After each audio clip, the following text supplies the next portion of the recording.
वृन्दावनेश्वरी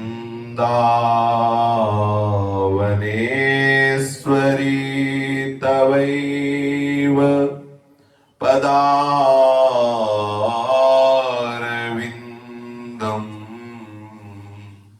प्रेमामृतैक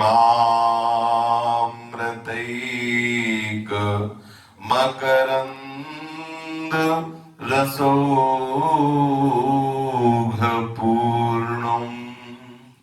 हृद्यर्पितं मधुपते स्मरतापमुग्रम् निर्वापयत्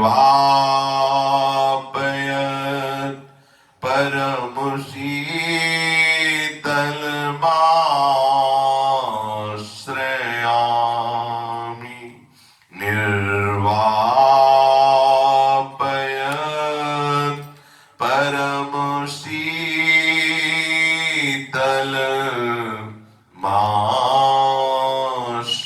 परमशीतलमाश्रयामि। श्रीमद् श्री वृंदावन धाम की जय। श्री वृंदावन श्री वृंदावन श्री वृंदावन श्री वृंदावन प्राण वृंदावन जीवन वृंदावन सर्वस्व वृंदावन श्री वृंदावन।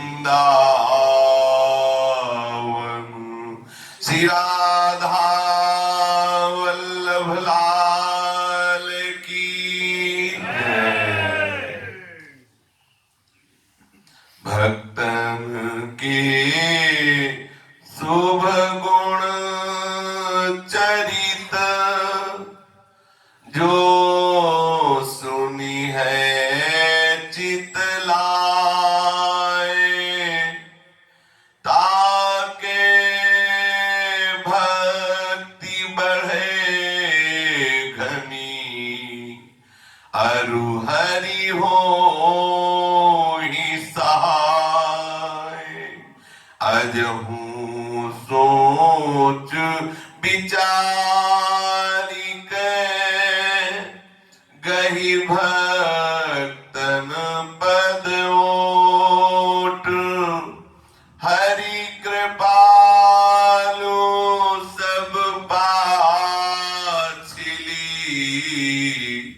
क्षमी है तेरी खोट। हरि कृपालु सब पाछिली,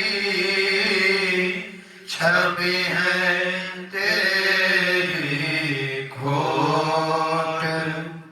जिन्होंने संपूर्ण अंतःकरण, संपूर्ण स्थूल शरीर की चेष्टाएं और स्वभाव प्रिया प्रीतम के चरणों में अर्पित कर दिया है, ऐसे महाभागवत परम प्रेमी रसिक जनों का संग करने से बहुत शीघ्र ही अंतःकरण पवित्र होकर प्रियालाल के चरणारविंद की प्रेम लक्षणा भक्ति से युक्त हो जाता है।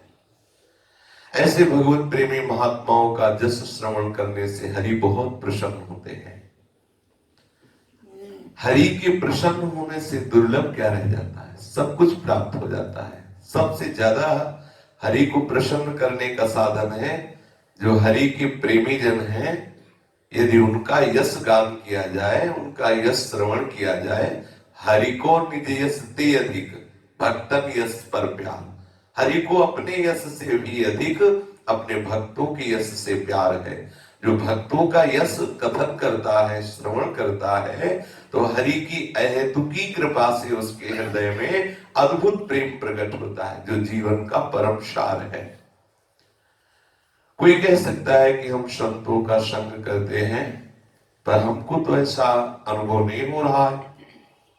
तो पूज्य श्री राधा बाबा कह रहे हैं कि सच्चे संत के विषय में किसी से केवल ऊंची ऊंची बातें सुन ली और आप समझते हैं कि हम अपनी बुद्धि के परीक्षण से उस संत की उस ऊंचाई को छू लें या समझ लें, तो बाबा कह रहे हैं असंभव है।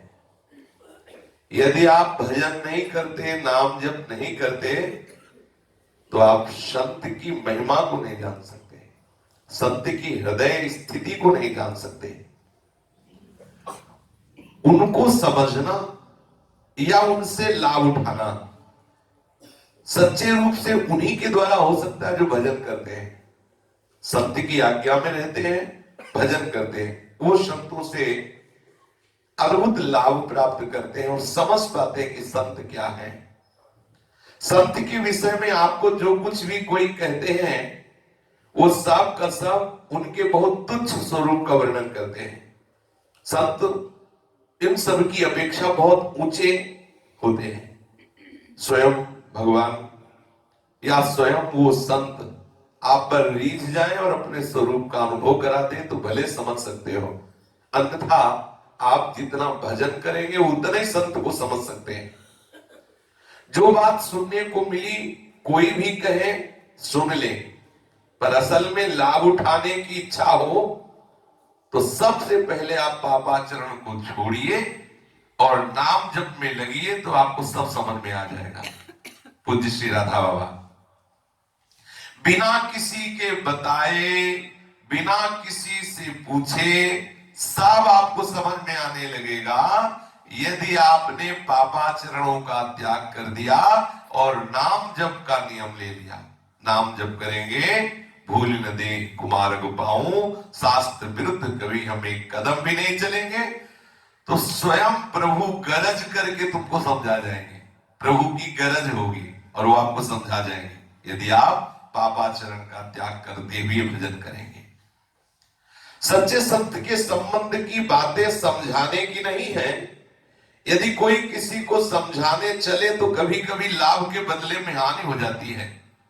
जैसे घी बहुत अच्छी चीज है, पर संग्रहणी की बीमारी जिसके हो और उसको घी पिला दो तो और मरणासन में पहुंच जाएगा।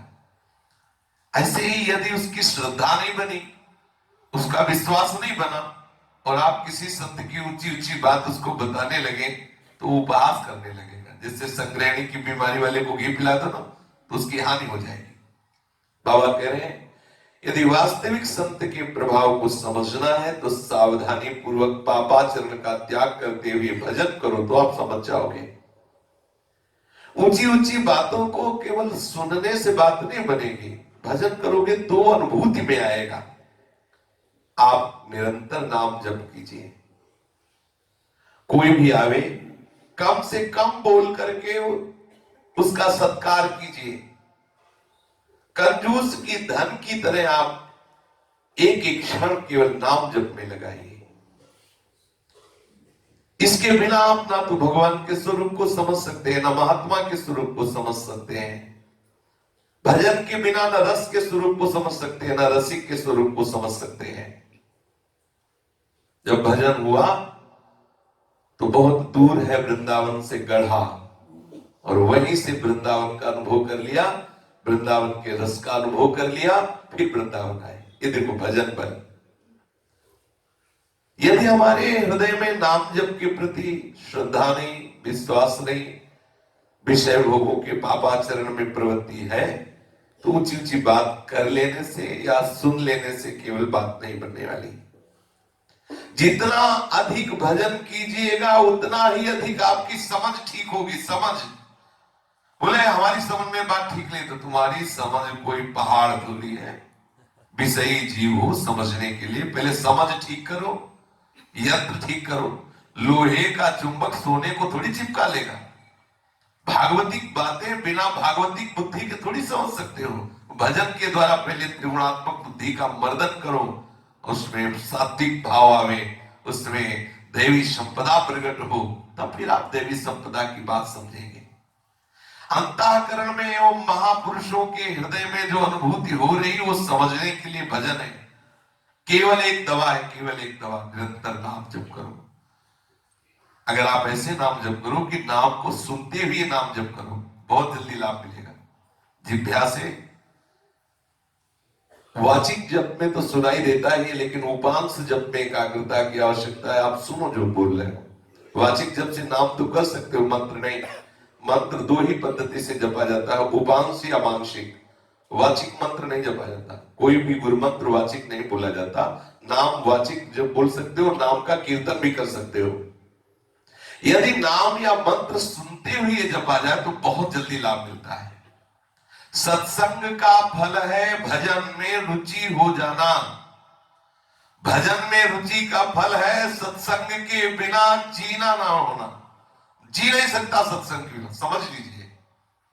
सत्संग का फल है भजन में रुचि हो जाना, और भजन में रुचि का फल सत्संग के बिना आशा बसन व्यसन याति नहीं। रघुपति चरित होए तास, बावरों सो रस में फिरे खोजत ने की बात। सत्संग और भजन, भजन और सत्संग। ध्रुवदास जी कह रहे हैं, मन तो चंचल सबन ते, या को कौन उपाय। साधन को हरि भजन है, कै सत्संग सहाय।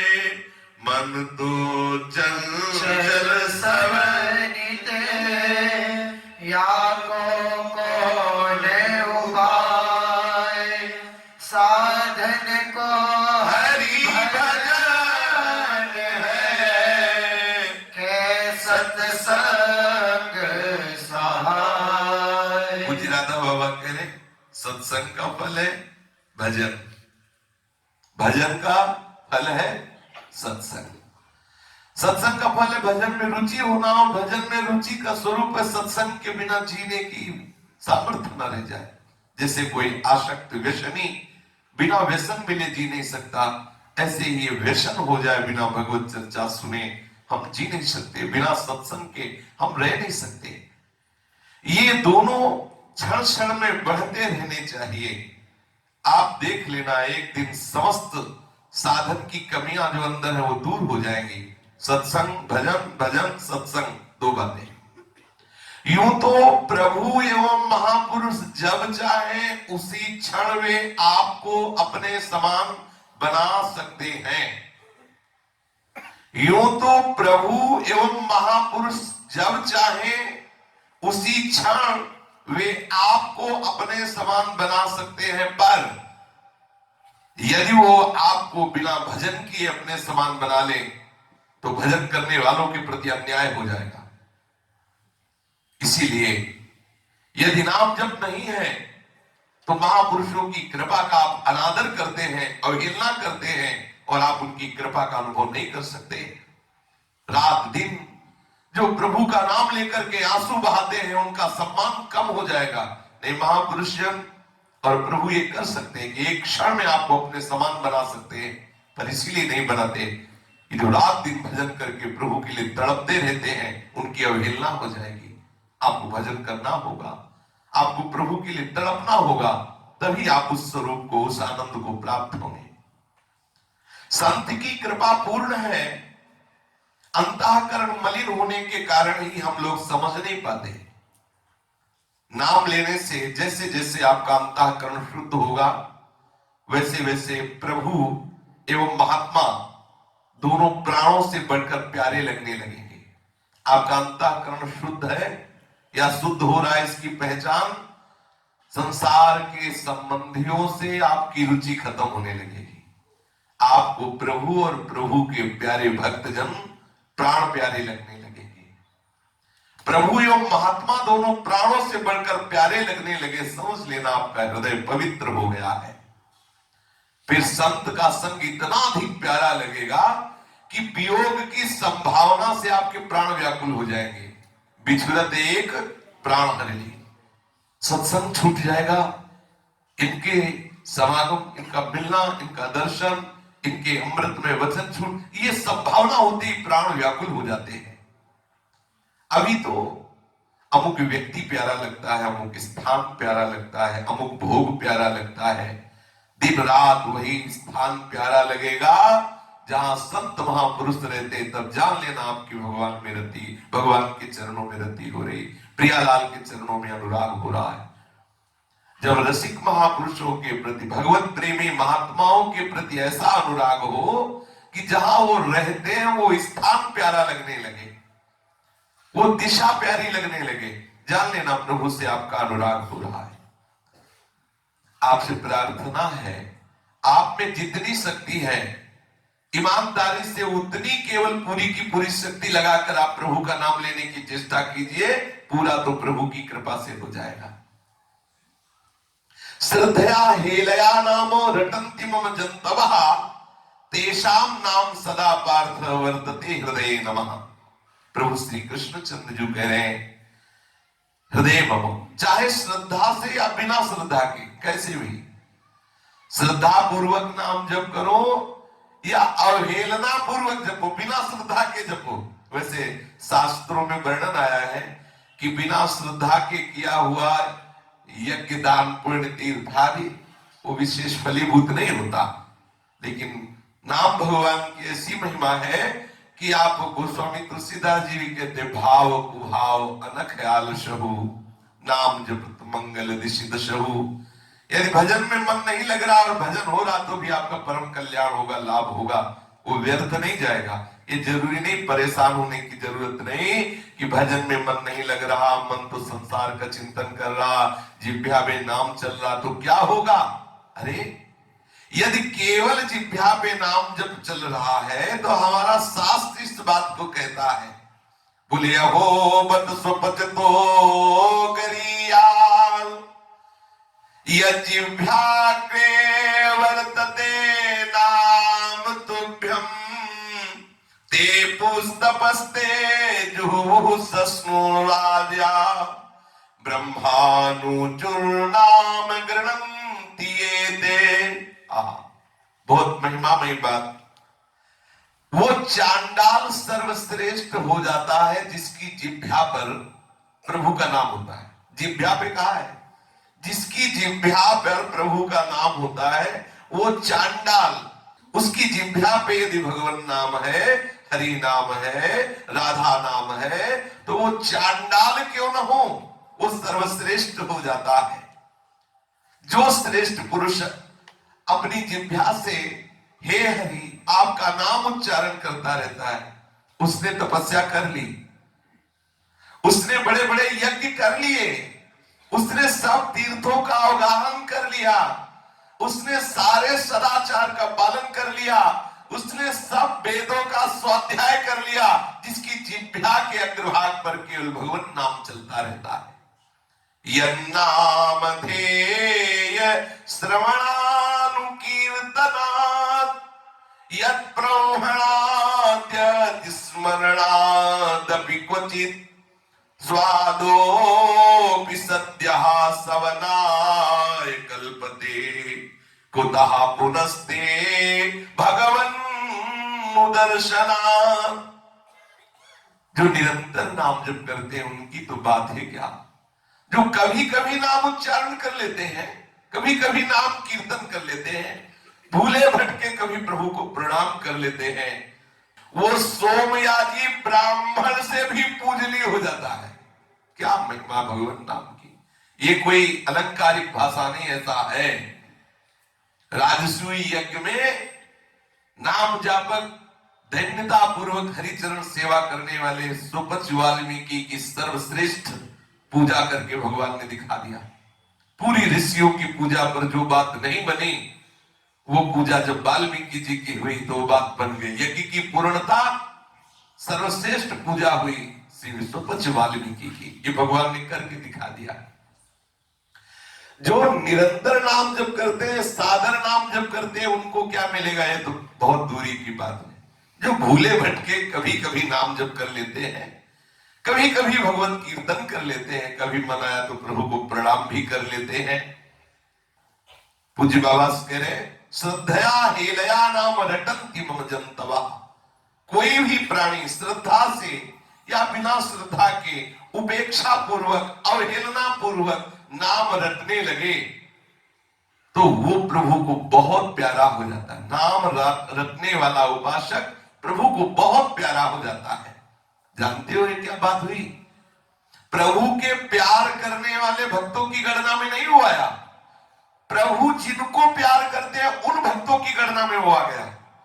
जो श्रद्धा से या अश्रद्धा से या अवहेलना से अनादर से नियम ले लिया गया, मुझे नाम रटना है, श्रद्धा नहीं लेकिन नाम रटना है, वो प्रभु को कैसा प्यारा हो गया। बोले प्रभु उसको अपने वर्तते हृदय मम, भगवान के दिल से मैं अपने हृदय में रखता हूं, इतना प्यार करता हूं। दो भक्तों की श्रेणियां हैं, एक भक्त है जो हरि से प्यार करते हैं और एक भक्त है जिनको हरि प्यार करते हैं। वो भक्त उन भक्तों की श्रेणी में आ गया जिनको हरि प्यार करते हैं, जो सादर प्रेम पूर्वक आंसुओं में डुबो डुबो के नाम जप कर रहे हैं, उनके लिए तो हरि बिके हुए हैं, बिके हुए हैं। हम नाम पर पूर्ण विश्वास करें, भाव बने न बने, श्रद्धा बने न बने, वो अपना काम करेगा। भागवत में आया है कि जिसके मुख से नाम चल रहा है वो सारी तपस्या कर ली, उसे और कोई तपस्या करने की जरूरत नहीं। अभी श्लोक आया, उसने सब यज्ञ कर ली, कोई यज्ञ करने की जरूरत नहीं है जो नाम है। वैसे भी गीता जी में भगवान ने अपनी विभूतियों में कहा कि यज्ञों में मैं जप यज्ञ हूं, यज्ञानाम जप यज्ञोस्मि, मैं यज्ञों में जप यज्ञ हूं, जिसके मुंह से नहीं। कितना सरल, बोलो भगवत प्राप्ति के लिए क्या कठिन बात है। अभी प्राण छूट जाए और राधा मुख से निकला तो निकुंज पहुंच गए, इसमें कोई संशय नहीं। भैया घाटे का सौदा कहां है? पकड़े पहले राधा नाम को, हम पकड़े राधा वल्लभ नाम को, हरिवंश नाम को, हरि नाम को, कृष्ण नाम को पकड़े। इसके पकड़ने का प्रताप होगा, सब छूट जाएगी। उनके छूटने पर ध्यान देंगे तो ये पकड़ नहीं पाएंगे, ये नहीं पकड़ पाएंगे तो वो छूटेंगे नहीं। पक्का समझ लो, इधर पकड़ने की चेष्टा करो, सब छूट जाएंगे। इतना मीठा है कि अपने आप ये सब विष के समान लगने लगेंगे। विषय कोई भी तीर्थ नाम से बढ़कर नहीं है। यदि आप नाम में अवगाहन कर रहे हैं, कितना तो कितनी बेपरवाही की बात। जरा आप थोड़ी देर निश्चित होकर इस बात को सुनिए, कितना आनंद है इस बात में, कितना आनंद। ना मोक्ष की परवाह है, ना हमें सदगति की चाह है, ना हमें कहीं जाने आने की चाह। यदि आपकी जिह्वा पे नाम चल रहा है तो आपने सारी तपस्या कर ली, अर्थात आपको तपस्या पर दृष्टि नहीं देनी।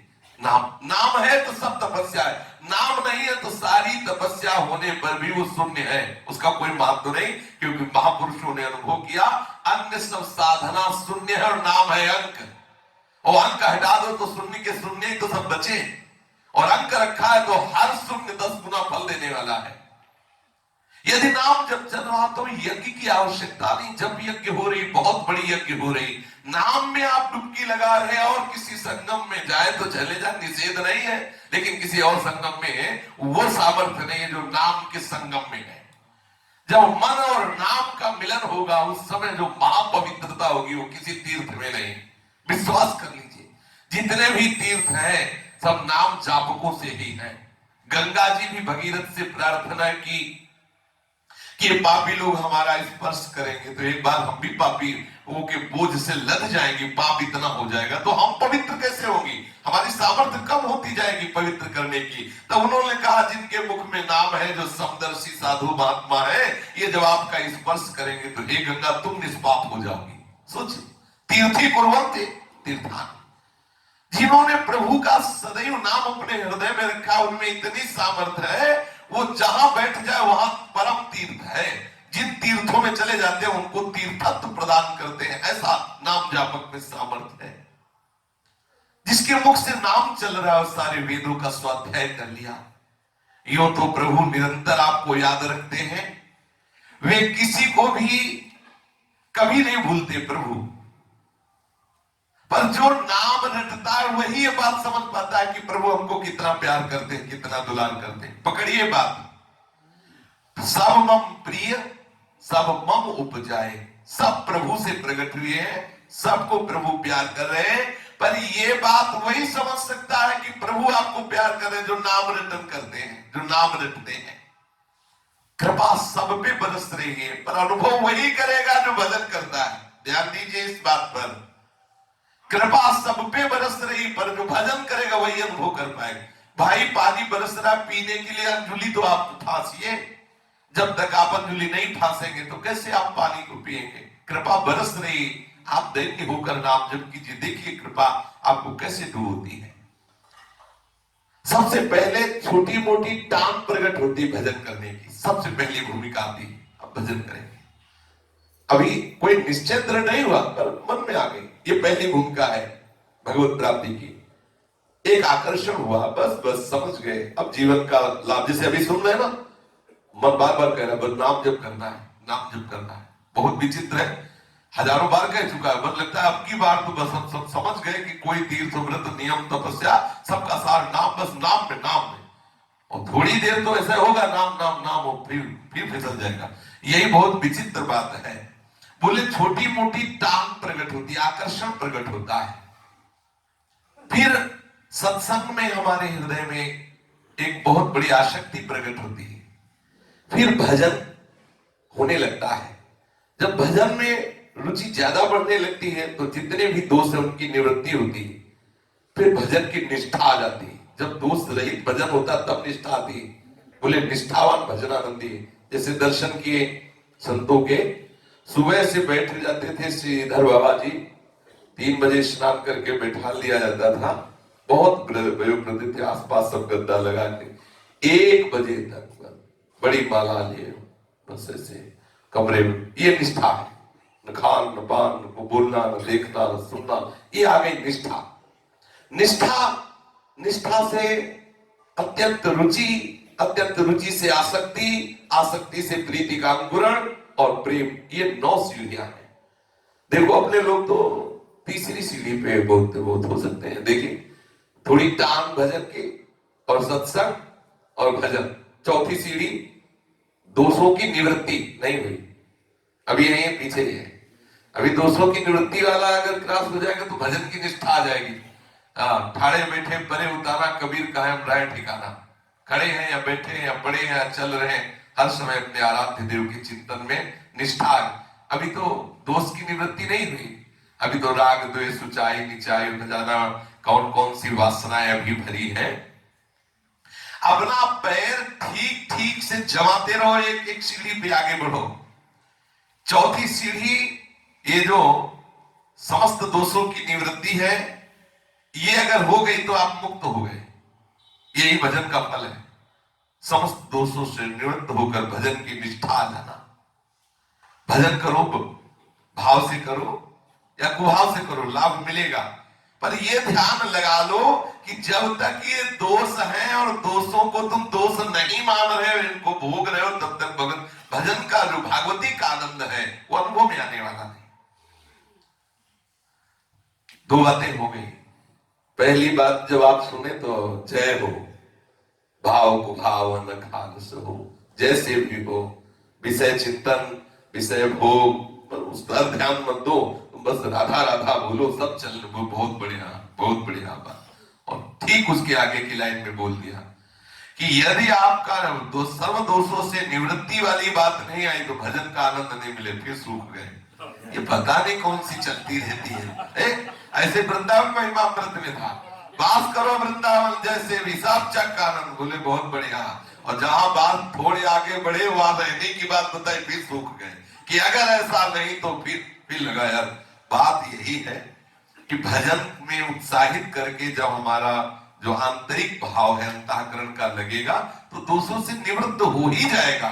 और यदि कहीं आपने दोषों को गुण मानकर स्वीकार कर लिया और सोचे कि भजन तो कर ही रहे हैं तो भजन का आनंद नहीं दोष लेने देंगे, बात समझते जाना।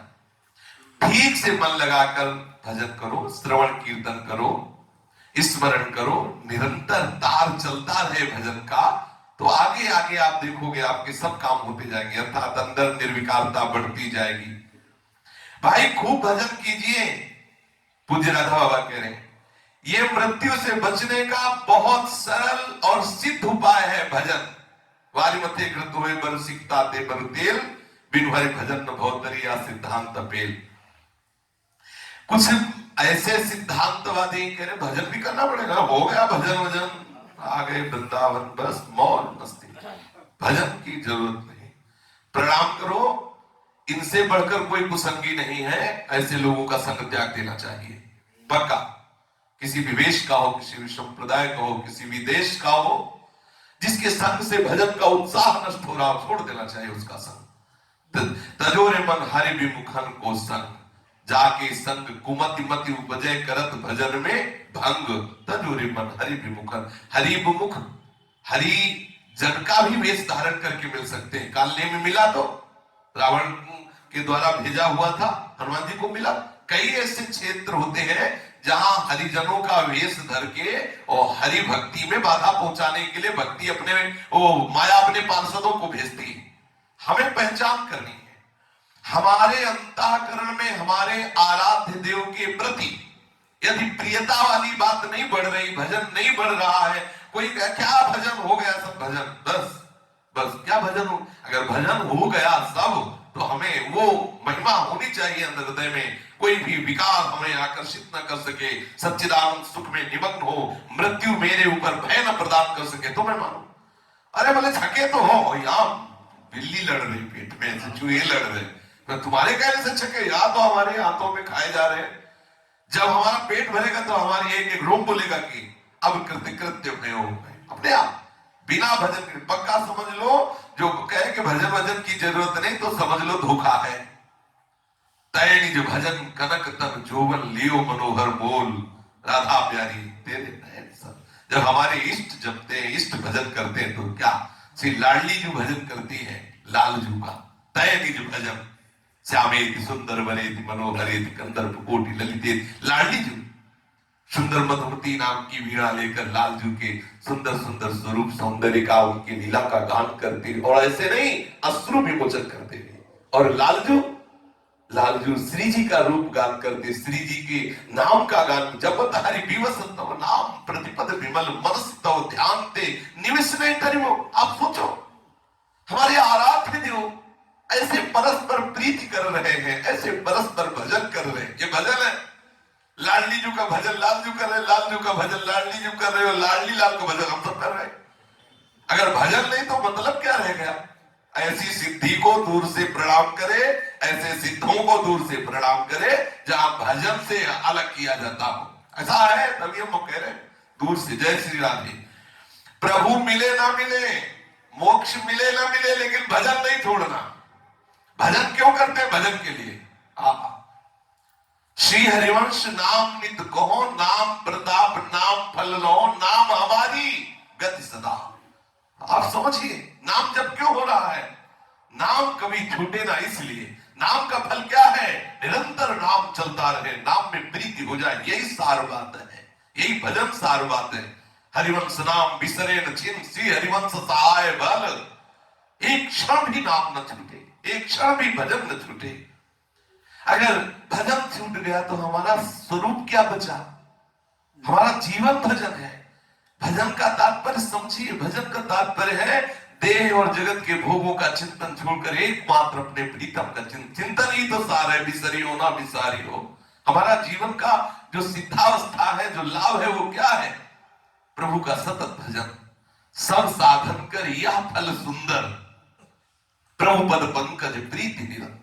अपने इष्ट का निरंतर चिंतन होना है, समस्त साधनाओं का फल है। खूब भजन कीजिए। पूज्य श्री राधा बाबा, यही मृत्यु से बचने का उपाय, नहीं तो मृत्यु एक न एक क्षण में आएगी। भजन करोगे, ऐसी धारणा बनाओ कि अब मृत्यु तुम्हारी अंतिम मृत्यु हो, बार बार जन्मना मरना न पड़े, मरना न पड़े। ऐसे उपाय करो। वही बुद्धिमान है जो ऐसा भजन कर ले कि फिर आपको मरना न पड़े। इसमें कोई परिश्रम नहीं है। हमारे प्रभु भक्तवांछा कल्पतरु हैं, उनसे जो चाहोगे वो दे देंगे। जो इच्छा करे हो मन मांगी, हरि प्रसाद कुछ दुर्लभ न। सामने मृत्यु खड़ी हो, ध्यान दीजिए भजन का फल।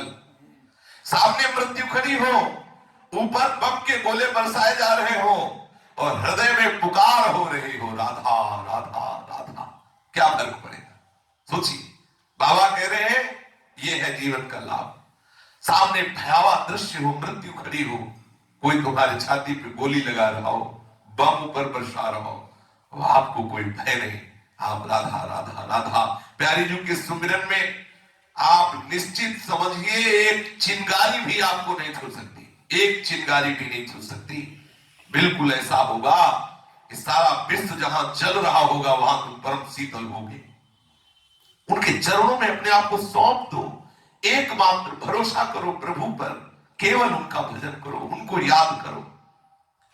वे चाहते हैं एक बात, प्रभु चाहते हैं एक बात, देखते हैं क्या ये सच्चे भावना से मुझसे मिलना चाहता है, क्या इसको मेरे पर विश्वास है? विश्वास होने पर वो सब कर देते हैं। कोई कहता है मुझे भगवान नहीं चाहिए, मुझे धन चाहिए, विश्वास मान लो, तुमको ऐसे करोड़पति अरबपति असंख्यपति बना देंगे कि तुम करके कभी ऐसे नहीं बन सकते। नाम जप करो, प्रभु से कहो कि मुझे धनी बना दो, ऐसे धनी बना देंगे। सच्ची वाली, सच्ची वाली, कितना कमाओगे? सोने की खान है, खान, जैसे पीली मिट्टी गेरू होती है ना, लाल मिट्टी, ऐसे हमारे प्रभु ने इस पृथ्वी को रत्न गरबा, एक से एक खान है। कितना धन चाहिए तुम्हें, कितना? यदि तुम विश्वास करोगे और विश्वास करके प्रभु से धन चाहोगे, ठीक समझ लीजिए वो आपको सबसे बड़े धनी बना देंगे। पर यदि उस धन से आपकी हानि होने वाली तो 1000 बार मांगने पर भी नहीं देंगे। जैसे नारद जी ने दुल्हन मांगा, लेकिन भगवान ने देखा इनकी हानि हो जाएगी तो श्राप दे दिया नारद जी ने हरि को, लेकिन हरि ने ब्याह नहीं होने दिया। कहा जिस तरह से तुम्हारा परम हित होगा वही हम करेंगे। यदि आप केवल केवल प्रभु से हट ठान ले कि मुझे जो भी चाहिए केवल आपसे चाहिए, ये बहुत बहुत जोर की बात, बहुत जोर की बात। यदि ये अनंत सृष्टि आप एक क्षण में पलक झपकते रख सकते हैं तो आपके विधान से ही जो होगा होगा, नहीं, अन्य विधान नहीं चाहिए। आपके विधान से क्या नहीं कर सकते, क्या नहीं कर सकते, बिल्कुल दृढ़ विश्वास होना चाहिए। सुदामा जी कभी नहीं डिगे, तो जैसे द्वारिकाधीश वैसे ही सुदामापुरी, वैसे ही वैभव प्रकट कर दिया ठाकुर ने। यदि आपको ज्ञान चाहिए तो ऐसा ज्ञान देंगे कि आप जैसा कोई ज्ञानी नहीं होगा, सच्ची मानिए। आप देखिए ऐसे कोई इतना ज्ञान, बोले कैसे हुआ? बोले प्रभु से संबंध जुड़ने से, प्रभु के नाम से, प्रभु के चरणों से जरा भी चित्त जोड़ दोगे, प्रभु ज्ञान के समुद्र, ऐसा ज्ञान जो अमोघ ज्ञान होगा। आपको मोक्ष चाहिए, मोक्ष दे देंगे। प्रेम चाहिए, प्रेम दे देंगे। आपको जो चाहिए वो प्रभु से मिलेगा, लेकिन प्रभु से चाहिए और से नहीं, ये नियम निष्ठा होनी चाहिए। बगल में दूसरे रूप से भी वो आएंगे कि ले लो, आपको वो नहीं चाहिए, भूखे रहेंगे, लेकिन प्रभु से लेंगे और से नहीं। बने तो रघुबर ते बने, बिगड़े तो भरपूर, तुलसी और अंते बने ताबल में पे धूर। ये निष्ठा हो तो जो चाहोगे प्राप्त हो जाएगा, और जब ऐसी निष्ठा होगी तो कुछ चाहे नहीं रह जाएगी। इतने बड़े मालिक से कौन ये नाशवान खिलौने मांगेगा? अरे सच्चिदानंद सुख के दाता प्रभु से ये नाशवान पंच भौतिक शरीरों के ये मलिन विलासों की कौन याचना करेगा? एक बार आप हमारे प्रभु का पल्ला पकड़ लीजिए, छोड़िएगा नहीं। एक बार हमारे प्रभु का पल्ला पकड़ लीजिए, सारी कामनाएं मिट जाएंगी, ऊंची से ऊंची महामहिमामयी प्रेम की स्थिति आप में आ जाएगी। इसलिए आप सकामी हो या निष्काम, बिल्कुल चिंता मत कीजिए। पूज्य श्री राधा कितनी बड़ी बात जोर की कह रहे हैं। आप सकामी हो या निष्कामी, बिल्कुल चिंता मत कीजिए। आप केवल जीव से निरंतर नाम लीजिए, मन से निरंतर उनका आश्रय लीजिए, पाप से मृत्यु की तरह डरिए, फिर आप देख लीजिए आपको क्या नहीं प्राप्त हो जाता। 3 बातें, आप चाहे सकामी हो या निष्कामी, जीव से निरंतर नाम लीजिए, पहली बात। मन से केवल प्रभु का आश्रय लीजिए। दूसरी बात, पाप आचरण से मृत्यु की तरह डरते रहिए। तीसरी बात, ये 3 बातें जीवन में उतार लीजिए, जो चाहोगे तुम्हें प्राप्त हो जाएगा। कलयुग का समय ही कुछ ऐसा है कि कोई भजन की प्रेरणा देने वाला सही नहीं मिलता, कोई भजन की प्रवृत्ति बढ़ाने वाला नहीं मिलता। हर व्यक्ति, वस्तु, स्थान जो भी है वो हमारे भजन को ही चाटना चाहता है, भजन से ही हमें हटाना चाहता है, भजन की प्रवृत्ति घटाना चाहता है। और कुछ लोग ऐसे हैं कि क्या नियम, ऐसे लोगों से भी दूर रहे। बिना नियम निष्ठा के भजन बनता नहीं है। जो भी कहता है कि हमसे भजन नहीं हो रहा, देख लीजिए ऐसे लोगों का संग आप कर रहे हैं जो भजन में अरुचि पैदा करें, पापाचरण करने वाले हैं, और आप भजन का नियम नहीं लिए हैं। इसलिए आप नियम ले ले कि जब तक ये इतना भजन नहीं होगा आप भोजन नहीं करेंगे। भजन ना हो तो फिर हमें बताना, आप नियम निष्ठा से ले। अपने कार्य का हिसाब रखते हुए आप निश्चय लें कि मुझे इतने माला भजन करना है, इतने घंटा भजन करना है। वो भजन पूरा ना हो तो भोजन न कीजिए। आप नियम ले लीजिए, देखिए आपका भजन बढ़ता है कि नहीं बढ़ता। प्रातः काल भोजन करने के पहले इतनी माला जपूंगा, शयन करने के समय इतनी माला जपूंगा, ऐसे कुछ नियम ले लेने चाहिए। और जो नियम लिया जाए उससे बहुत ही निष्ठापूर्वक निर्वाह किया जाए। ये मन है भजन में नहीं लगता, लेकिन जहां इसे भोजन देना बंद करोगे अपने आप भजन करने लगेगा। इसको डर रहेगा कि भोजन पानी सब बंद कर देगा, 2 दिन जलना पड़ेगा अगर भजन छोड़े, तो बहुत नियम से भजन में मन लगने लगेगा। जहां भजन की बदमाशी करे, मन भजन में ना लगे, इसको उपवास रूपी दंड से मारो। ये संतों के अनुभव है, ये संतों के वचन है। जहां मन तुम्हें भजन से हटाने लगे, कामादि दोषों की तरफ भगाने लगे, गंदी बातें सिखाने लगे, भोजन छोड़ दो, अपने आप ठीक होने लगेगा। ये डंडा है इसके मन के ऊपर। लो ठीक है, 2 दिन भोजन नहीं करते, अब वो निकल जाएगा सारा, उसको जो मस्ती चढ़ी थी निकल जाएगा, बैठो अपने आप ठीक हो जाएगा। उपवास, मन बदमाशी बिल्कुल छोड़ने लगेगा जैसे जैसे उपवास के द्वारा मारोगे।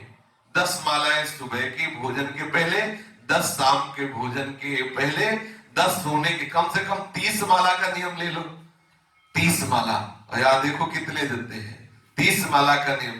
कुछ साधक तो ऐसे जब भजन की बात कहो तो बोले हम तो प्यास भरोसे प्यास भरोसे कुंवर के सोन पाप पसा। अब सुन लिया ना सब, तो हमें को उपदेश देने लगते हैं। बोले महाराज जी अब वो अहंकार में उठात्मा करता हमिति बन दे। बोले व्यास का काहू के बल भजन को काहू के आचार, व्यास भरोसे कुंवर के सोन पाप पसा। भाई देखो ये मनी राम है, इनके चक्कर में मत फंसो, इनको अपने भजन में फंसाओ। अगर 30 माला का नियम आप नहीं निर्वाह कर सकते, कड़ाई से नियम लेना कि जितना लेंगे उतना निर्वाह, तो 20 माला का तो ले ही ले। 20 माला का नियम निभाओ, फिर आप देखो कैसे आपका भजन बढ़ता है, कैसे आपको आनंद आता है। प्रभु की कृपा पर विश्वास होने से तो भजन अपने आप होने लग जाएगा। जब तक विश्वास नहीं, जब तक संसार के भोगों में महत्व बुद्धि, सुख बुद्धि है, तब तक नहीं होती। मन के साथ थोड़ा जबरदस्ती करनी पड़ेगी, नहीं तो मन की मलिनता मिटेगी नहीं। मलिनता मिटने का स्वरूप है मन जलता है। जब जलता है तो साधक परेशान होने लगता है कि अरे मन जल रहा, अरे उसको जलने दो, बहुत गंदगी उसने लपेट रखी हो, जलेगा, ठीक हो जाएगा। पर हम मन में इतना तदाद में उसकी जलन बर्दाश्त नहीं करते। उस जलन को मिटाने के लिए बोले थोड़ा इधर उधर जाए, इधर उधर फिर समय। बहुत भाई सावधान, बहुत सावधान है। चीख चीख के संत महात्मा जन कह रहे हैं भजन करना देखो कितना कठिन है, पर उसको नष्ट करने के लिए ये मन हर चाल चलेगा। ये प्रार्थना है, सबसे प्रार्थना है। ये इंटरनेट जो है वो भगवान की माया का एक बहुत विशेष हाथ है। ये सहयोगी भी है जो इसका लाभ लेना चाहे, और जो सधे हुए साधक ने उनको बिल्कुल मोबाइल नहीं रखना चाहिए। मन की मलिनता तभी मिटेगी जब ये जलेगा। मलिनता मिटे बिना आपको पूर्ण आनंद की अनुभूति नहीं हो सकती। वृत्ति लगे न लगे, जीव से नाम जपते रहो, पापाचरण से बचते रहो। जो संत महात्मा जन आदेश करते हो कभी न देखो, बिल्कुल सच्ची माने। हम कई बार ये मोबाइल वाली बात कहते हैं, बार बार कहते हैं सावधान रहिए, ये आप ही अपने दुश्मन हैं। यदि आप साधक हैं और ऐसी कुछ बातें हैं तो हटा दीजिए। बिल्कुल इन यंत्रों से भैया हमारी साधना अंतर्मुखता की है। हम माना सत्संग सुना रहा है मोबाइल और ऐसे रखा हुआ है, थोड़ी देर सुन लीजिए, बंद कर दीजिए, समाज में सुन लीजिए, ईमानदारी में रहिए। अगर वो हर समय आपको ठाकुर जी की तरह छाती से लगाए रखोगे तो रात्रि के 9 बजे से लेकर के और सुबह 3 बजे तक साधक को पवित्र रहना बहुत कठिन बात है। 9 बजे तक तो खान पान मिलना जुलना, जहां पहुंचे अपने कमरे में एकांत में, तब जितनी साधना दिन में तुम की है उतनी पढ़कर साधना मत करवाएगा तुमसे, तुमको अपनी अधीनता में लाएगा। उस समय कोई बलवान साधक एकांत में पवित्र रह सकता है। ये यंत्रों में जो हर समय हम लगे रहते हैं, इसीलिए हमें आनंद की अनुभूति, जीवन भर यंत्र में लगे रहो आपको आनंद की अनुभूति नहीं होगी। आनंद की अनुभूति होती है अंतर में लगने से, अंतर्मुखता से। सब साधन बहिर्मुखता का जो हम त्याग करने के लिए कर रहे हैं, आप बहिर्मुख में ही फंसे रहे। हर समय घुन्न घुन्न कान में बोल रहा है, जरूरी है? वो भी सही पुरुषों के लिए क्यों बोल रहा है कि भाई राधे कृष्णा लगा है, बोले 24 घंटे भजन हो रहा, तो उसको भगवतानंद की अनुभूति होगी क्या? भगवतानंद की अनुभूति तुम्हें होनी है। थोड़ी देर बाद ठीक है कि जहां मन नहीं लगा पा रहे तो सुनाई, इसके बाद बंद करो, मनी राम से बुलवाओ, बोलो राधे कृष्णा राधे, और वो अंदर से सुनो, अंतर्मुख होइए, तब आपको भगवतानंद की अनुभूति होगी। हर समय अगर मोबाइलों में फंसे रहे, हर समय यंत्रों में फंसे, थोड़ा तो सुलझिए। अंतर्मुख होना साधना है। बहिर्मुख ठीक है, बाहर सब कुछ हो रहा है, लेकिन हर समय बहिर्मुख नहीं, थोड़ी देर के लिए ठीक, फिर इसके बाद अंतर्मुख आइए। अगर अंतर्मुख का अभ्यास नहीं तो आपको अनुभूति कहां होगी? आत्मस्वरूप का अनुभव कैसे होगा? सहचरी भाव में, किशोरी महात्मा कैसे अनुभव होगा? कैसे आप जानोगे कितने गंदे हो? बैठो एकांत में, बाहर साधन शून्य बनिए, फिर देखिए आप, फिर आपको पता चलेगा आप हो क्या। ऐसे तो हमें सब महात्मा कहते हैं। आप ईमानदारी से बैठ के देखिए एकांत में, बंद कीजिए दरवाजा। कोई बाहर अंतर्मुख होने के लिए जो बाहर बाधाएं उनको छोड़िए, यंत्र आदि से नहीं, और आप बैठिए नाम जप कीजिए। असलियत आपको उस समय समझ में आएगी जब मन दिखाएगा। ऐसा लगता है खोलो दरवाजा, बाहर कोई तो मिले, कोई तो बात करे, ये मन कितना बदमाश है। इसलिए सावधानी पूर्वक बार बार प्रार्थना है। कलयुग की ये बहुत सूक्ष्म चाल है कि जो हमें परमार्थ से भ्रष्ट करने के लिए इतना बड़ा सहयोग दे दिया माया का, बहुत बड़ा सहयोग, बहुत ही। अब हम कैसे हृदय से बताएं? कुछ लोग बचाव पक्ष में कहते हैं कि भाई इससे सत्संग सुनते, इससे रासलीला देखते, इससे नाम कीर्तन सुनते, प्रणाम है, चलो ठीक है। अगर ऐसा है तो एक मोबाइल रखो, 10 साधक मिलके उसे ऑन करो, जहां मान लो दूर है। अकेले आप अपने कमरे में लेके इंटरनेट वाला मोबाइल, स्क्रीन वाला मोबाइल, तो भगवान ने बचावे, मुश्किल ही समझो कि वो पवित्र आचरण कर पाएगा, बड़ा मुश्किल बात है। क्योंकि मन बहुत बलवान है, बड़े बड़े महात्माओं पर शासन कर लेता है। कोई बिरला ही ऐसा है जो भगवत तत्व को प्राप्त हो चुका है, उसकी बात अलग, नहीं तो बहुत विचित्र है। बस इसके आगे शब्द नहीं है, ये बहुत विचित्र है। सावधान।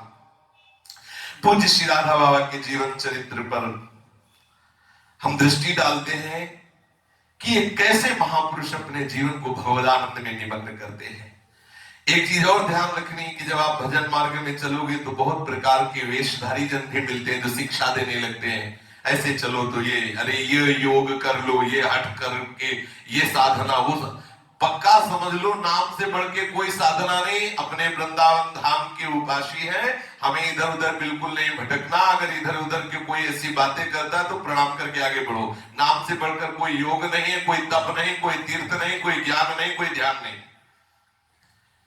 बाबा ग्राम ग्राम में भ्रमण करके अपने स्वरूप में स्थित होते हुए शास्त्रों की रहस्यमयी बातों के द्वारा लोगों को भगवत मार्ग में बढ़ाने की चेष्टा कर रहे थे। तो एक अधकचरे योगी मिल गए बाबा को, और जो यौवन अवस्था में साधक को चुभने वाली बात होती है कि उसको लगता है कि मैं ऊर्ध्वरेता ब्रह्मचारी हो जाऊं। प्रायः जो अच्छे साधक होते, उड़िया बाबा को भी ऐसी लगन लगी कि फिर एक महात्मा ने जहर खवा दिया कि जहर से ऊर्ध्वरेता बन जाओगे, तो जानबूझ के जहर खा। होता है, ये नशा होता है। लगता है कब कौन सी ऐसी परिस्थिति आ जाए जिसमें मैं संसार के भोगों का विस्मरण करके सच्चिदानंद तत्व में स्थित हो जाऊं, ऐसा। तो उसने बाबा को बताया कि यदि ये नेति धोती आदि की ये हठ योग की क्रियाएं की जाए गुदा मार्ग से जल को अपान वायु द्वारा ऊर्ध्व चढ़ाया जाए तो उसका वीर ऊर्ध्वरेता हो जाता है, ऊर्ध्वरेता ब्रह्मचारी हो जाता है। यद्यपि बाबा बहुत प्रवीण बुद्धि के थे, पर वो अधकचरे योगी की बात सुनकर बाबा को भी लगा कि ऊर्ध्वरेता के लिए तो बहुत सुंदर बात है, और सब संत चाहते हैं कि ऊर्ध्वरेता हो जाए, अधोगामी वीर होना बंद हो जाए, तो समस्या समाप्त हो जाए, एक आनंद की स्थिति बनी रहे। वो भजन से होती है। ये बाहरी योगों से वो विशेष सहयोग नहीं होता, थोड़ा तो सहयोग होता है आसन प्राणायाम से, थोड़ी शुद्धावस्था नस नाड़ियों के होने से स्वप्नादि दोषों से बचाव होता है, लेकिन वास्तविक ऊर्ध्वरेता होता है भजन से।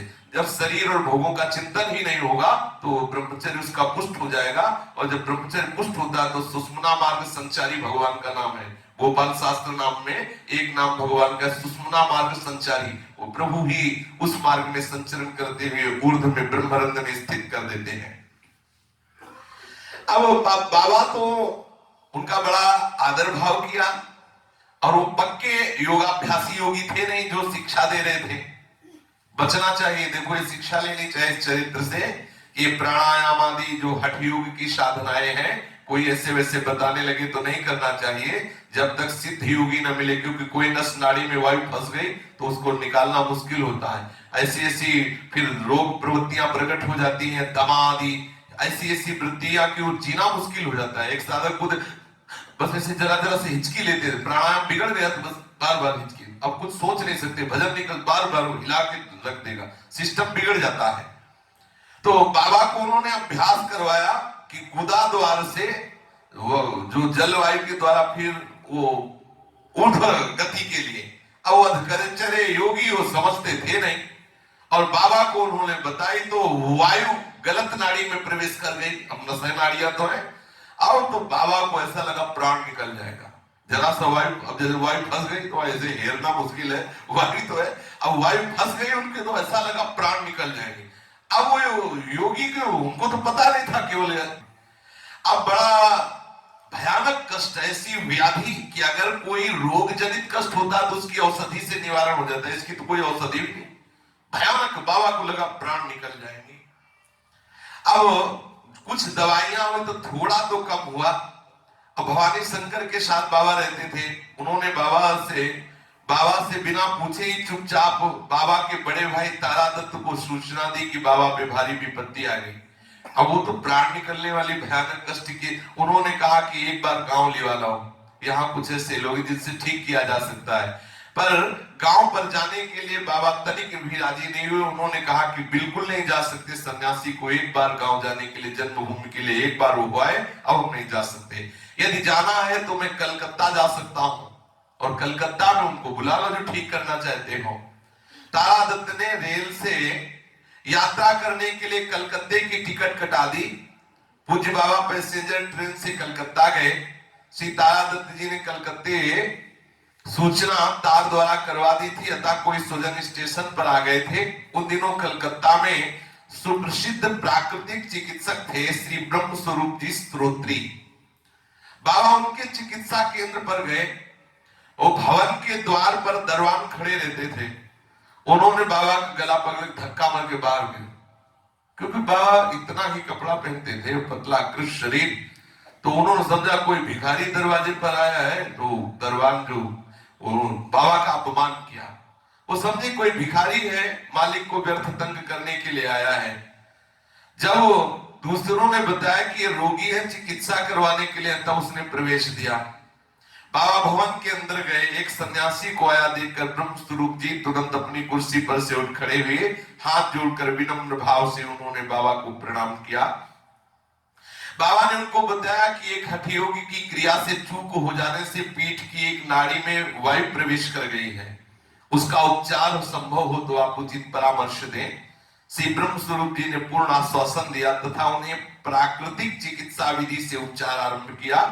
उन्होंने ना तो चिकित्सा शुल्क लिया और ना ही उपचार का व्यय।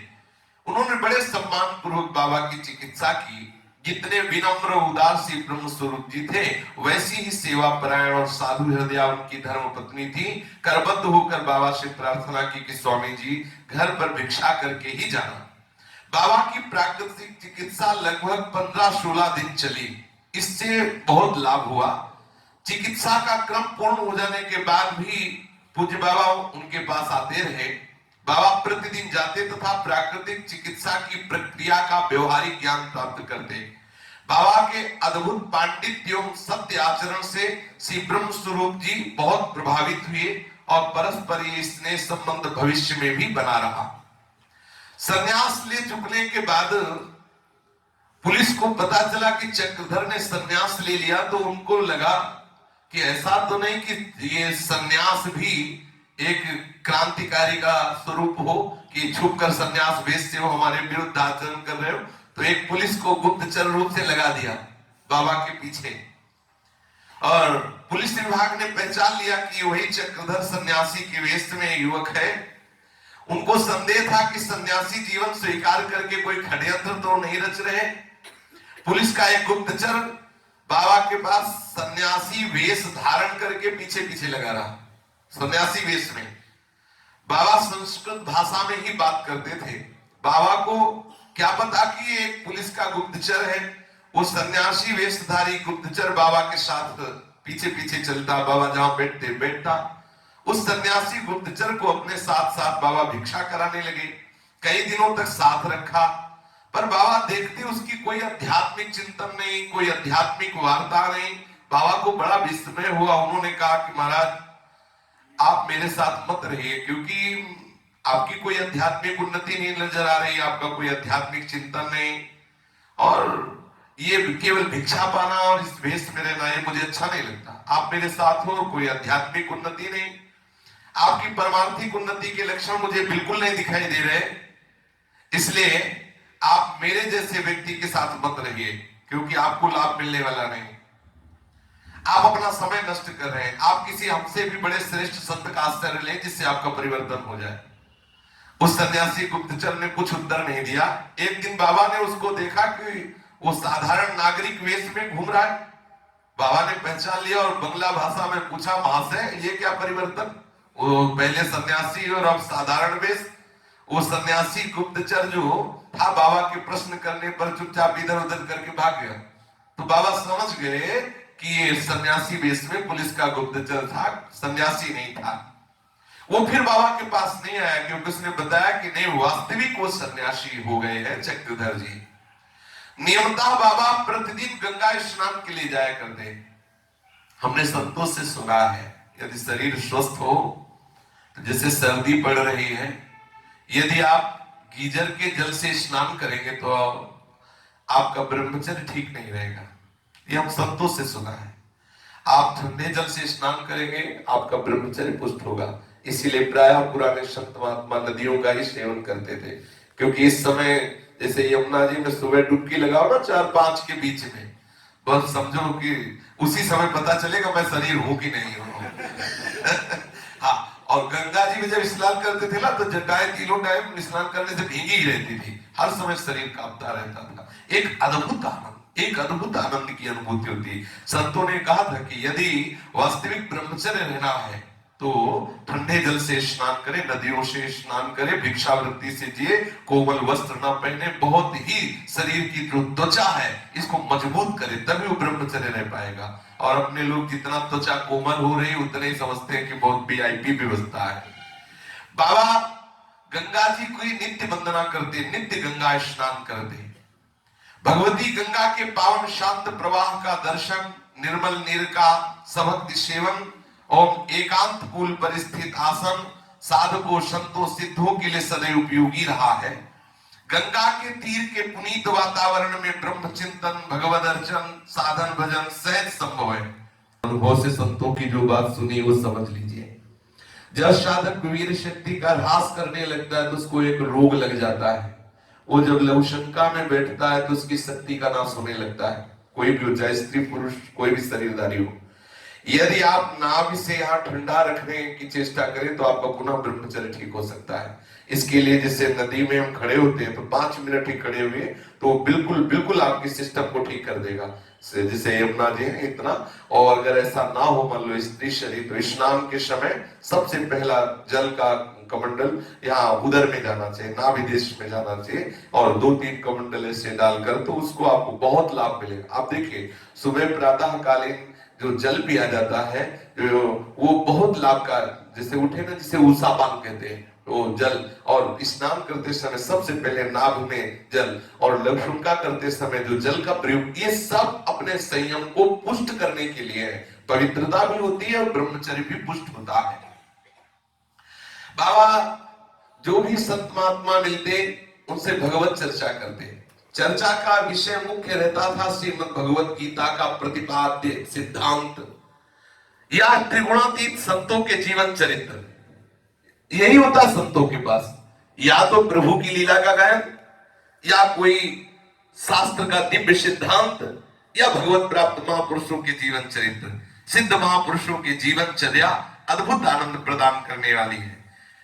जितने शास्त्रों के सूत्र वो सब संतों के जीवन चरित्र में मिल जाते हैं, कहीं भागने की जरूरत नहीं। सुनो, सब सिद्धांत मिल जाएंगे, क्या करना चाहिए क्या नहीं करना चाहिए अपने आप मिल जाएगा। इसी समय पूज्य बाबा को सूचना मिली कि गोविंद भवन एक है जहां सत्संग होता है, जिसके द्वारा कल्याण पत्रिका का संचालन होता था। इसी के अंतर्गत गोरखपुर में गीता प्रस्था, जिससे प्रकाशित होने वाली अनेक सुंदर धार्मिक पुस्तकें होती थी। कलकत्ते में गोविंद भवन सदा से अध्यात्म चर्चा का एक प्रमुख केंद्र था। वहां सत्संग की व्यवस्था सदा रहती थी। रविवार को विशेष सत्संग हुआ करता था। इसी दिन श्री स्वामी राम सुखदास जी प्रवचन करने के लिए वहां आया करते थे। श्री बाबा ने, राधा बाबा ने जब सुना कि वहां गोविंद भवन में सत्संग होता है और कोई संत सत्संग करने आते हैं, श्री स्वामी राम सुखदास जी, और बहुत से भी श्रोता आते हैं सत्संग में, तो स्वामी जी महाराज का प्रवचन श्रीमद् भगवत गीता पर होता। गीता जी बाबा को भी सबसे अधिक प्रिय ग्रंथ रहा। अतः गीता जी पर श्री स्वामी जी के विचारों को सुनने के लिए बाबा गोविंद भवन में गए और श्रोताओं के बीच में ऐसे ही बैठ गए। बाबा वेश से अत्यधिक विरक्त रहते। उनके पास पहनने के लिए एक कौपीन और एक घुटनों तक अधोवस्त्र, गर्मियों में भी सर्दियों में भी ऐसे ही। ये नई अवस्था का जो वैराग्य होता है वो पूरे जीवन भर की कमाई वही उसी अवस्था में होती है। अब इतना ही केवल पहनना, अधोवस्त्र उतना। अधिक भीड़ के कारण वे एक दिन मुख्य द्वार के पास खड़े हुए शांत चित्त से प्रवचन सुन रहे थे। इतने में किसी बड़े सेठ की मोटर गाड़ी आई। उस मोटर गाड़ी से मारवाड़ी सेठाइन प्रवचन सुनने के लिए आई थी। तो भवन के दरबार में सेठानी की गाड़ी के लिए रास्ता के लिए हटाने लगे। उस समय बाबा शांत भाव से ऐसे गेट पकड़े हुए स्वामी राम सुखदास जी का गीता पर प्रवचन चल रहा था, आंख मूंदे सुन रहे थे। तो उसने समझा कि ये भीख मांगने वाला कोई ऐसे वैसे ही बाबा है। तो बाबा को धक्का मार करके, ऐसे जोर से धक्का मार के, क्यों पहले कहा हट जा, सेठाइन की गाड़ी आ रही है। तो बाबा ध्यानस्थ थे, तो उसने पकड़ के बाबा को ऐसे जोर से पटका। ये बात स्वामी राम सुखदास जी वहां दूर से देख रहे थे। बाबा को, स्वामी राम सुखदास जी की दृष्टि बड़ी दूर से वो देख रहे थे। दरबार ने बड़ी जोर से बाबा को, बाबा की ये दशा स्वामी जी मंच से देख रहे थे। बाबा की एकाग्रता, बाबा की सुनने की मुद्रा देखते ही पूज्य स्वामी जी समझ गए कि किसी ऐसे महापुरुष के साथ ऐसा अभद्र व्यवहार और नहीं करना चाहिए। अब लोगों ने दौड़ करके सड़क से उठाया बाबा को, इतनी जोर से पटक दिया। ये तो जो गेट वेट मैन होते हैं ना, सब बहिर्मुख लोग होते हैं। बाबा को दरबार का धक्का इतनी जोर से लगा कि समझ नहीं पाए, सड़क पर गिर गए। स्वामी जी मंच से उठ गए, उठ करके भागते हुए आए और दरबार को डांटा कि संत के साथ ऐसा बर्ताव करना चाहिए, और बाबा को हृदय से लगाया और अपने समीप ले जाकर के मंच में बाबा को बैठाला। श्री स्वामी जी, स्वामी राम सुखदास जी से बाबा का यही प्रथम परिचय था। यही परिचय चलकर आगे शीघ्र घनिष्ठ रूप में परिणित हो गया। बाबा को बहुत अच्छा लगा कि एक प्रवचन करता संत का ऐसा व्यवहार। प्रवचन करता कुछ अलग होता है, अगर संत और प्रवचन करता तो एक अलग बात। अगर केवल प्रवचन करता तो कौन देखता, यार भिखारी है, धक्का मार। बाबा को अच्छा लगा श्री स्वामी जी का सत्संग बंद करके वहां जाना और बाबा को उठाना। बाबा कट्टर वेदांती थे। श्री राधा बाबा कट्टर वेदांती थे। भगवान के सगुण साकार को मानते ही नहीं थे, बोलते थे मायावाद है। ऐसा तर्क के द्वारा उन्हें कोई परास्त कर सके ऐसा मुश्किल था, क्योंकि बहुत विद्वान, शास्त्रों के प्रकांड पंडित और निष्ठापूर्वक चलने वाले, तो इनको ये स्वीकृत करवा देना कि सगुण साकार साक्षात ब्रह्म ही है, ये समझा पाना बड़ा कठिन था। गोविंद भवन में स्वामी श्री राम सुखदास जी से विचार विमर्श हुआ। एक प्रकार से इसे आप शास्त्रार्थ ही कह सकते हैं। परस्पर के विचार आदान प्रदान भी संस्कृत भाषा में होने लगे। तो स्वामी जी ब्रह्म का भी प्रतिपादन करते थे, सगुण साकार का भी, स्वामी राम सुखदास जी। परंतु बाबा तो तर्क के द्वारा अति प्रखर बुद्धि से सगुण साकार को काट देते। जो कुछ है वो आत्मस्वरूप निर्गुण निराकार ब्रह्म ही है। बाबा की तार्किकता का समाधान श्री स्वामी जी महाराज से नहीं हो पा रहा था। क्यों? प्रकांड विद्वान बाबा और तार्किक प्रवृत्ति, ऐसा कैसे हो सकता है? श्री स्वामी राम सुखदास जी महाराज ने कहा कि मैं तो ऐसा मानता हूं कि जो ब्रह्म है वही सगुण भगवान भी है। राधा बाबा ने कहा कि हम किसी व्यक्ति की मान्यता के अधीन नहीं होते। इतना बड़ा जवाब वही दे सकता है जो स्थिति प्रज्ञ होता है। बोले हम किसी व्यक्ति की मान्यता से नहीं, आपकी मान्यता से हम थोड़ी चलते हैं। शास्त्र का सिद्धांत है, जो सत्य है वही सत्य है। किसी भी मत के पीछे शास्त्र एवं सिद्धांत को तार्किकता के द्वारा खंडन नहीं करना चाहिए। स्वामी जी से कहा हम आपकी मान्यता को नहीं मानते। आप मानते हैं कि सगुण साकार भी वो ब्रह्म है, लेकिन हम मानते हो माया युक्त है। अगर वास्तविक सत्ता है तो आत्मस्वरूप ब्रह्म स्वरूप निर्गुण निराकार ही है। और ऐसा जहां श्लोक बोलते तो स्वामी जी मुस्कुरा दिए। यही होती है महापुरुषों की महिमा। स्वामी जी का मुस्कुराना बाबा के लिए घातक बनेगा, क्योंकि यही भेज रहे, जाओ तुम्हें पैसे से मिलाएंगे, तुम्हारा सारा तर्क वर्ग के कोने में रखा रहेगा।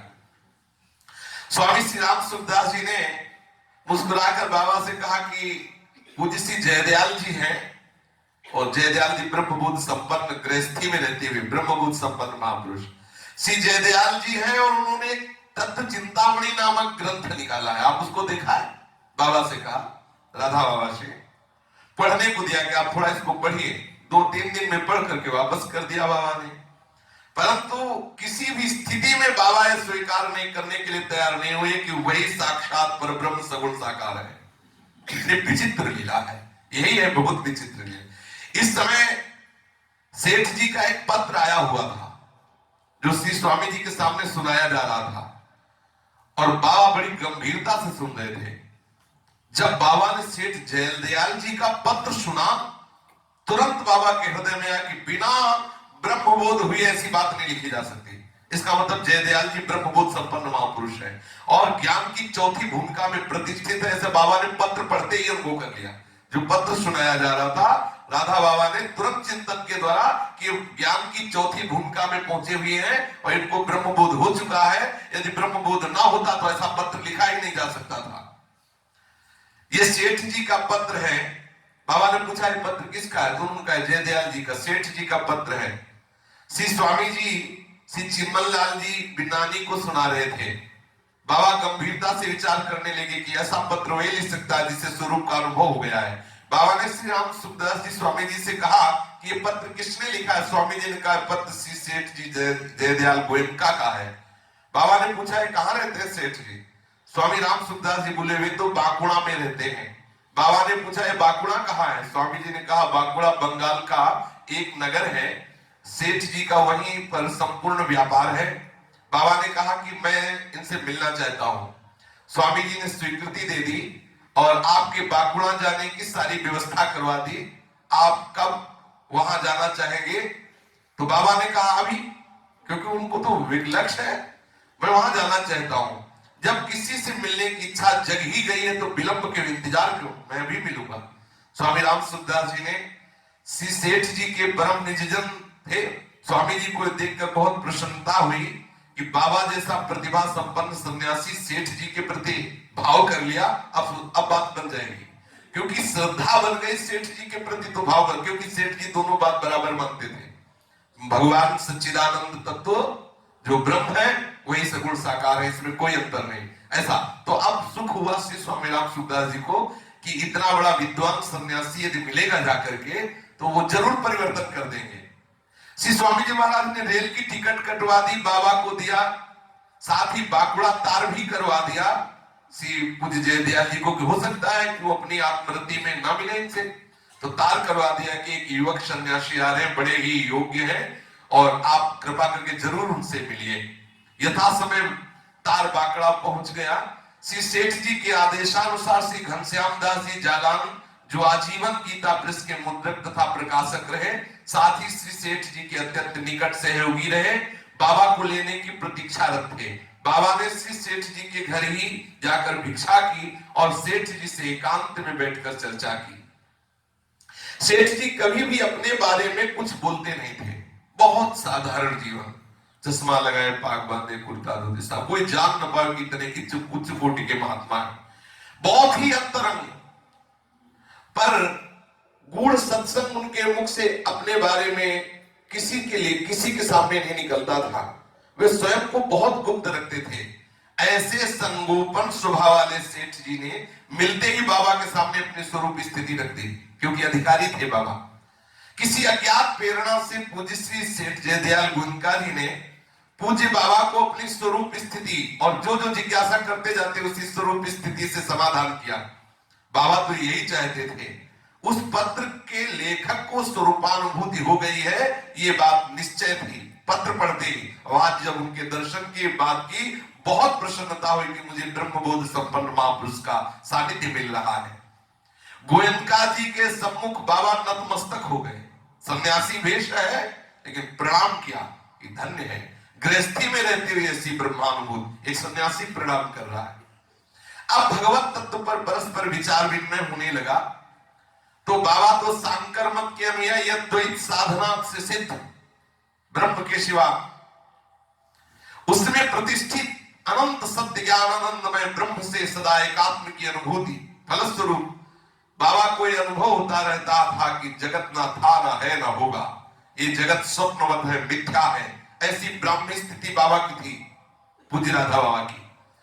सेठ गोयनका जी ने विचार विनिमय करते हुए, अद्वैत निष्ठा का प्रतिपादन करते हुए, ब्रह्म सत्यम जगन मिथ्या जीवो ब्रह्मैव नापरो, इस महावाक्य के अनुसार बाबा की ही स्थिति की स्थापना की कि आपके अंदर जो स्थिति ठीक है, ब्रह्म के अतिरिक्त किसी की सत्ता नहीं और जीव ब्रह्म है, ऐसा आपने अनुभव किया, ठीक है।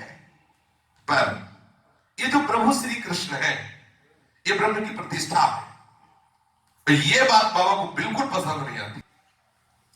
ईश्वर का सगुण साकार स्वरूप और उनकी भक्ति सर्वथा माया राज्य की वस्तु है। बाबा ने घोषणा कर दी कि जो श्री कृष्ण की भक्ति है ये माया युक्त है, मैं इसे वो नहीं मान सकता कि साक्षात ऐसा। परम तत्व के साक्षात्कार का एकमात्र साधन है भक्ति, ना कि साध्य वस्तु है, ऐसा बाबा उस समय। श्री जयदयाल जी की मान्यता से भिन्न बात थी। श्री जयदयाल जी की आत्यंतिक निष्ठा थी कि जो निराकार है वही साकार है, अंतर बिल्कुल नहीं है। और बाबा की थी कि नहीं, ये माया युक्त है, वो माया मुक्त चिदानंद निर्विकार निराकार ब्रह्म स्वरूप। वे मानते थे कि जिस प्रकार बिंदु सिंधु में मिलकर सिंधु से अभेद रूप में एकाकार हो जाता है, उसी प्रकार जीव का परम प्राप्तव्य निर्गुण निराकार सच्चिदानंद को घन ब्रह्म में अभेद रूप से मिलकर एक हो जाना, ये राधा बाबा की मान्यता। परंतु इसके साथ ही सेठ जी के ये वचन कि सगुण साकार स्वरूप भी साक्षात ब्रह्म है, बिल्कुल कमी नहीं। और बाबा कहते कि नहीं, माया मिश्रित है, इसमें हमारी कभी स्वीकृति नहीं हो सकती। ठीक है, सब माया से रचित है, थोड़ा उसमें विशुद्धता ज्यादा है, बकाया है तो माया रचित, हम नहीं मान सकते। सगुण साकार ईश्वर की भक्ति ब्रह्मबोध का एक साधन हो सकता है, साक्षात स्वरूप नहीं। श्री सेठ जी ने बहुत प्रयास किया समझाने में, लेकिन बाबा कट्टर वेदांती ऐसे हैं, कट्टर वेदांती थे। सेठ जी ने कहा, लोकेस्मिन् द्विविधा निष्ठा पुरा प्रोक्ता मया नघ ज्ञान योगेन सांख्यानाम कर्म योगेन योगिनाम। प्रभु के इस कथन के आधार पर सेठ जी ने सतत प्रतिपादित तथ्य यही है कि जिस प्रकार ईश्वर निर्गुण निराकार स्वरूप सत्य है, उसी प्रकार ठीक वही सगुण साकार स्वरूप है, किंचन मात्र अंतर नहीं।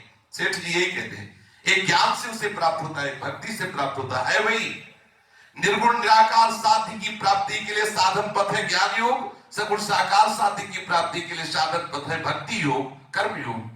ये दोनों पथ प्रभु के द्वारा स्थापित किए हुए, दोनों सर्वथा स्वतंत्र हैं। किसी एक साधन से चलने पर दोनों चरम अवस्था को प्राप्त हो जाते हैं। बिल्कुल ठीक यही बात है। श्री सेठ जी का भक्ति संबंधी सिद्धांत बाबा को बिल्कुल मान्य नहीं हुआ। पूरी श्रद्धा से आए थे, ब्रह्मभूत संपन्न महापुरुष और थे, पर जब ये बात कही तो विरोध में हो गए। ये बात हम नहीं मान सकते।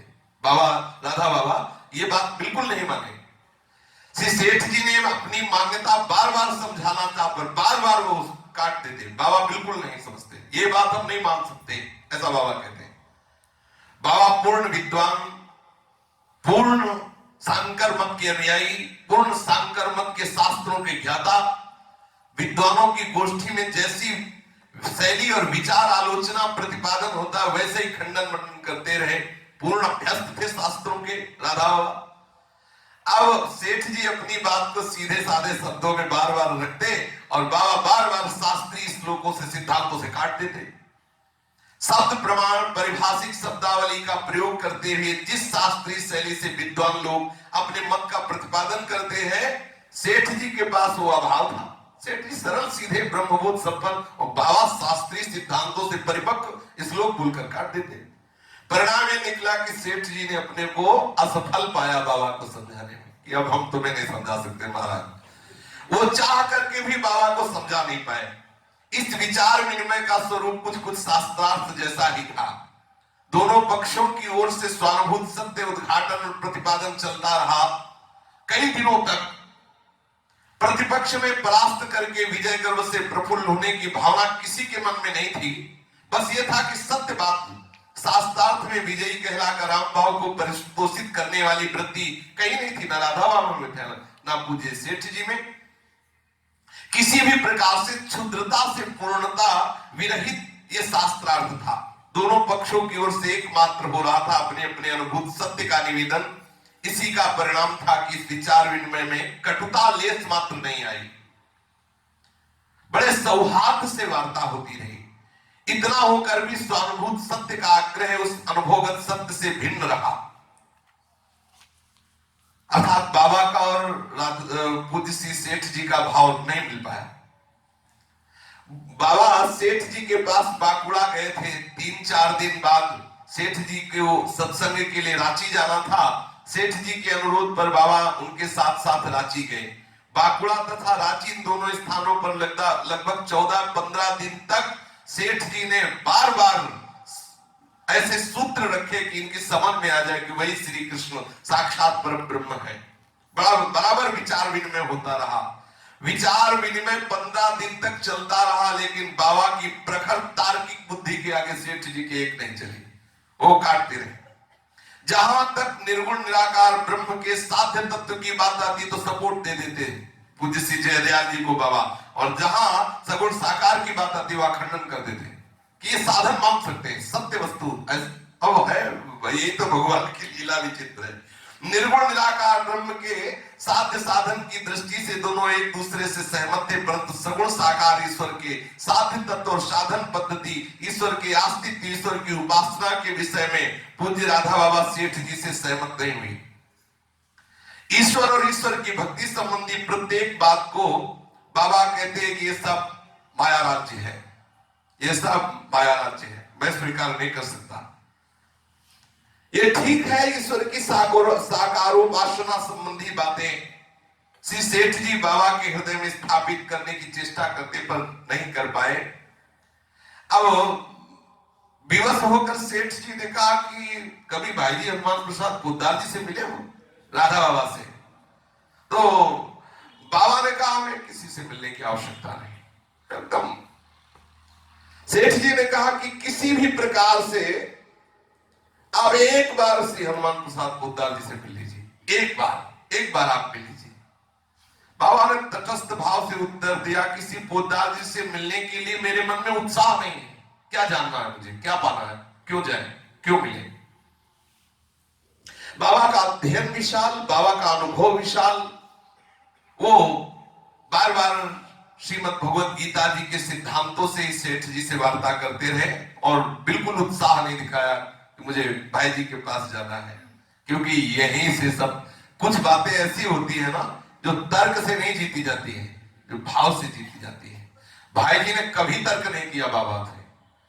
जे भी सुना, आगे आएगा प्रसंग, जे भी सुना कि बाबा आए हैं, सन्यासी मिलना चाहते हैं, तो जो भगवत चिंतन में मगन रहे, तुम्हें सब बिना तार के तार पता चल गया था कि पूज्य श्री जयदयाल जी प्रयास किए हैं कि श्री कृष्ण साक्षात ब्रह्म है, पर ये तर्क के द्वारा खंडन करते रहे, ऐसा आभास हो गया था भाई जी को।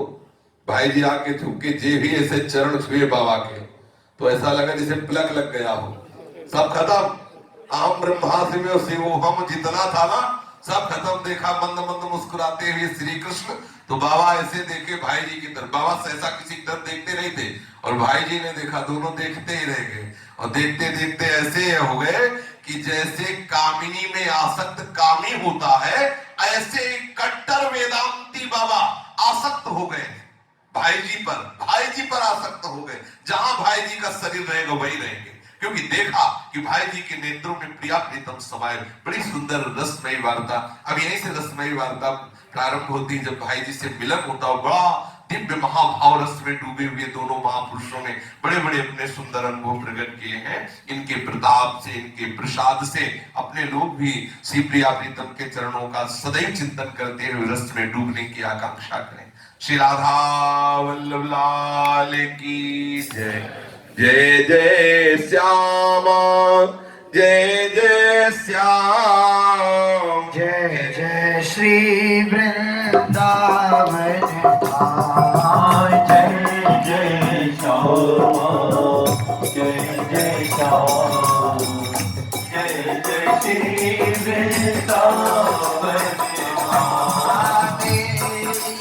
श्यामा मेरो श्याम, मेरी श्यामा मेरो श्याम, मेरी श्यामा मेरो श्याम, मेरी श्यामा मेरो श्याम, मेरो श्री वृंदावन धाम।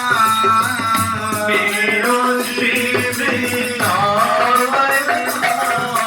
जय जय श्यामा, जय जय श्याम, जय जय श्री वृंदावन धाम।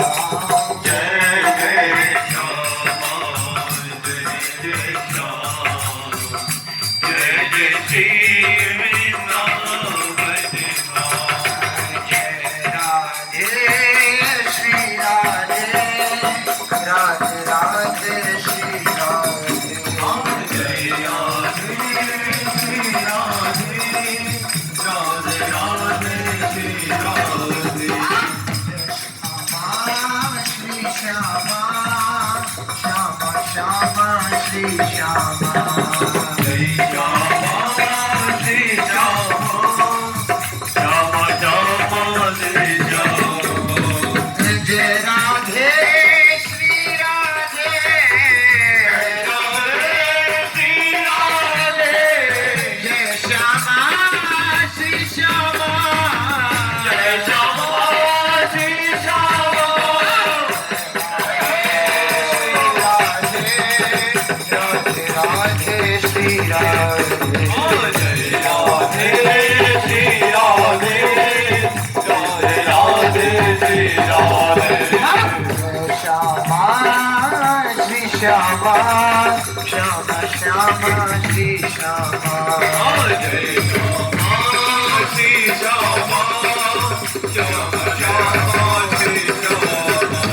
जय राधे जय श्री राधे, जय राधे श्री राधे, जय राधे जय श्री राधे, जय राधे जय श्री राधे। जय श्यामा जय श्री श्यामा। जय श्यामा श्री श्यामा,